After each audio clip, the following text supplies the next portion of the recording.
Okay, so this is going to be an introduction to programming buttons, adding scenes, adding sound, and adding interactivity to a simple exercise. It's going to be very similar to the exercise shown here, What Does the Fox Say? But this one will be a little simpler with simpler choices. So let's give this a try and see how we do. Starting with Flash, the most important thing to get started with if you're doing ActionScript is know which version you're using. We are using ActionScript 2.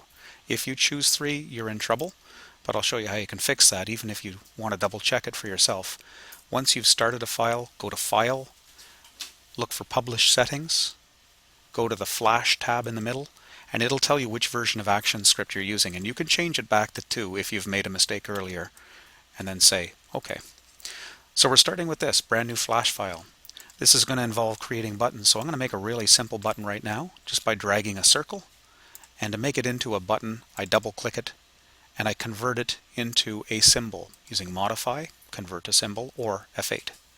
And specifically, the default is normally like movie, clip, or graphic. We're choosing a button type, and I'll give this thing the name button, just like that. And if I check a library, I can see that in my library I've now got myself a button, and I can use that a couple of times. I'll have a couple of buttons, so I'll just do it like that. Next, I'm going to need multiple scenes, and scenes happen in their own little palette like this. If you don't have one, you can get the scene palette by going Window, Other Panels, Scene, or just memorize Shift F2, and that gives you the scene palette. And I like to dock it down at the bottom of the library by dragging it to the very bottom until I see a little blue line show up down here, and then it leaves it on the screen for me so I can always find it. Nice thing about scenes, we always usually start with a scene 1. Flash does that for us. You can rename a scene, and this is going to be helpful today, so I would suggest double click that name in the scene palette and give it the name Main. Enter. And we're going to need 2 more scenes, so you can click the new Add Scene buttons down at the bottom left corner of the scene palette, and I'm going to suggest that you name one Nice, and I'm going to suggest you name another one Naughty. And now we just have to populate these things. Here's the way the scene palette works.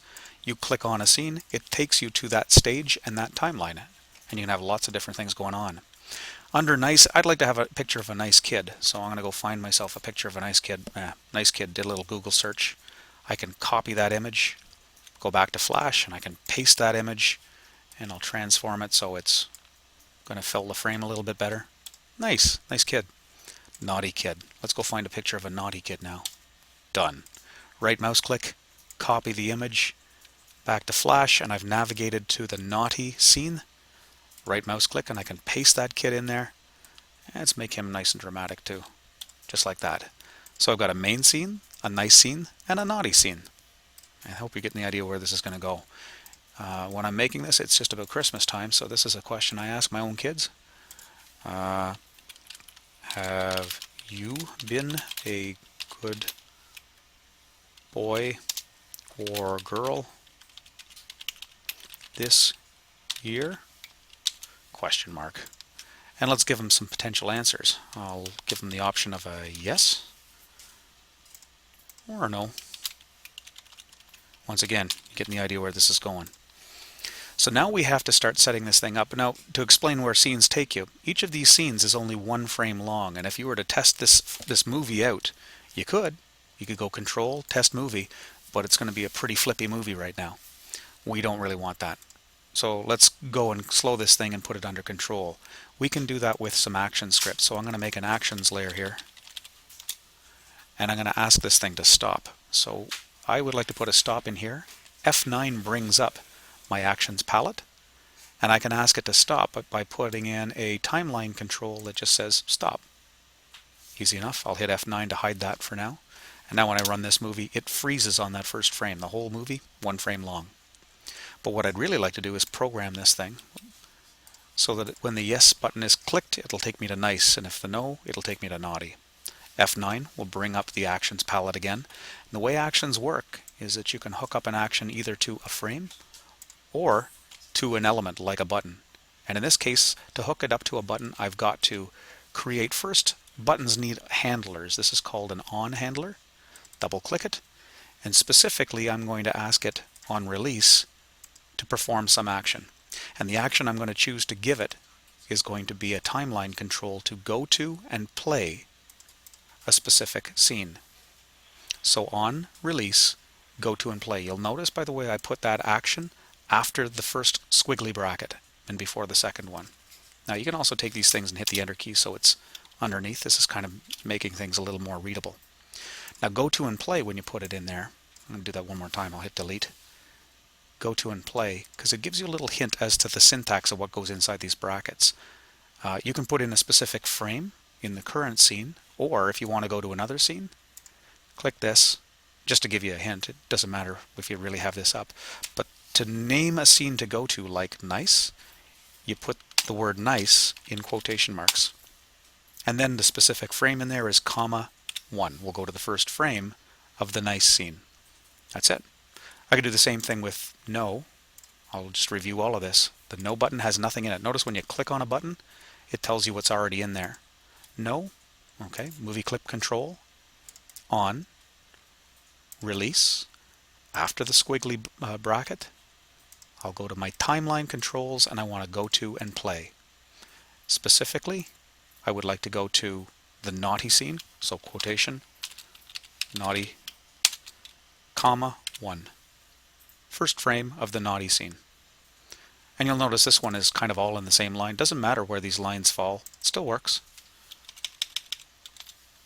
But you can make it look more pretty if you split things up like this. That's the only reason you would. Spelling is essential. You got to match everything perfectly. So we'll try doing this now and running the movie and see if it works. So if I click yes, it did it. But it went really fast. No, same thing. Seeing flashes of things. So we better control those scenes too. Nice. It's 1 frame long. Let's stretch it out by going to frame 80 and hitting F5. Now it'll last a lot longer. And because this is doing a go to and play, it's going to play all the way through this thing. And then when it gets to the end, it's going to go on to naughty. Well, while I'm here, I'll stretch it out as well. Naughty stays up there for a couple of seconds, and then it'll go back to main. If I want to control where the flow goes to, I don't want it to go to naughty to nice and then naughty. I'm going to put some action script in here too. Now you notice each of these scenes gets its own timeline. This is kind of nice. At the end of the nice scene, I'll put in a keyframe with F7, and I'll put in another action script. I'm going to ask it to go to and stop back in the main scene. Quotation mark, main. And comma 1 means go to the first frame. Done. Now once I have that there, I can speed up the process a little bit too. This is a good script, if I'm not mistaken. I'll copy it, go to naughty, and I'll put it up here as well. I'll make my actions. I like having my actions in its own layer. Makes it easier to find later. And I want to put it here. If I just go in here, just clicking on it, F9 and paste it in, it's going to put it right here at the very beginning because that's where the keyframe is. Now I can do that. I'll make a mistake and do it. Paste and click. It's going to stop it right at the very first frame, and I can see the action script there. But if I had to fix that, I just click it and I could drag it to the end, and it'll move that keyframe there and leave another empty keyframe up there for me. So I can fix it that easily. Okay, now try testing it and see if it works any better. Yes, takes me to the nice kid for a couple of seconds and then back. No, takes me to the bad kid. Everything's working great. One last thing I might try doing, just for the fun of it. If I wanted to, I could add some sounds to this. And I might make a new layer for the sounds, just to keep things nice and neat. I don't need any more programming. The programming's working great. To put a sound into this keyframe so it plays when I go to this scene, I would grab a sound out of Window Common Libraries. There's lots of different ways you can get sounds, but this is the easiest. And I'm going to go to Sounds and go visit some cartoon characters, I think. There's a cartoon male giggle. I'll throw that in there. And then I'll go on to the naughty scene and I'll do the same thing again. I'm going to make a new layer with some sounds in it. And a cartoon male giggle, yes, evil. So it goes in place. So now when I play this thing, I don't know if you'll hear it over the demo, but kid laughs there, and it goes back to the beginning for the no. Perfect, exactly as I wanted it. Hope that helped. That's all the way through. Give it a try for yourself. See what you can do.